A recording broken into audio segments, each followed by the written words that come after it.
The way that you do that is you get 3 strands that are the same length. And you braid them together. I like the braided rugs because I think it's the traditional. We always had a rag rug growing up in our laundry room. It's just the neatest thing. Plus I like to braid. I like to braid 3 strand braidings. I like to try 5 strand braidings. I just like to braid. Maybe I just like to do all sorts of stuff with my hands. Didn't really matter what it was. All right, so when I think about braiding, I always think about the center. I'm always moving my hands from the right to the center, or the left to the center, from the right to the center, left to the center, and that's all that it is. Then it makes me kind of understand what I'm doing. So I'm going to start with the pink since I'm right-handed. It doesn't matter which one you start with. If you want to start with a left, that's okay too. But I'm going to start with the right. So I'm going to go pink. And then I move this one out of the way. Red, orange. And I'm always bringing them to the middle. Over and to the middle. Over and to the middle. Over and to the middle. This is really fun to do on a large scale, because then you guys, it's kind of like maypole dancing where you get to jump over one another. Over into the middle. Over into the middle. I also actually kind of like to hold it here because it makes the stitches a little bit tighter. And the tighter it gets, the more bouncy your rug's going to be, and the less holes you'll have in it. And the problem with holding it is that it gets kind of knotted up down here. Not to worry about that.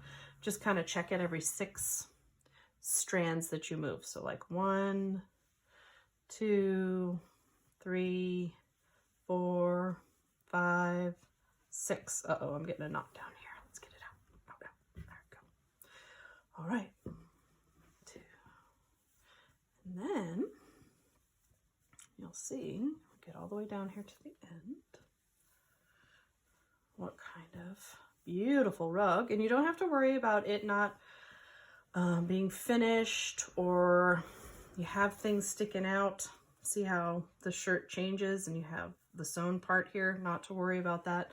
That's actually super great because it'll be more mouth's not working right now. It will absorb more of the water that falls onto the floor is what I'm trying to say. Here we go. And it will also give your rug character, which I think is important. One of the things I like about handwork is that no matter what you do, there's always a little bit of you that goes into it, because you get to decide how things go, what they look like. And ultimately, it's made by you. So once you get done, you can braid a whole bunch of these for the rag rug, because in the end, you're going to be sewing them. I'll be showing you how to sew them together so that they act as a rug. Okay? So whichever you prefer. If you want to do finger knitting, because that's something that's familiar to you, if you want to do braiding, that's familiar to you, that's fine too. You can also, if you're deciding to do braiding, cut all of yours the same length, all of your strands the same length, and then we can just sew the braided marks together, the braided strands that we have together. And you can have tassels at the end, which oftentimes can be a lot of fun too. So not to worry about your knots at the end of your braiding. I'm finishing here, because that can be how you tie it off. This.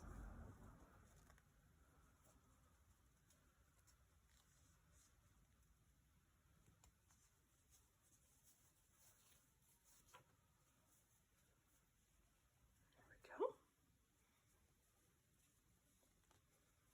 Okay. And then you can cut them all the same length. And there's your beautiful braid that we can then turn into a rag rug.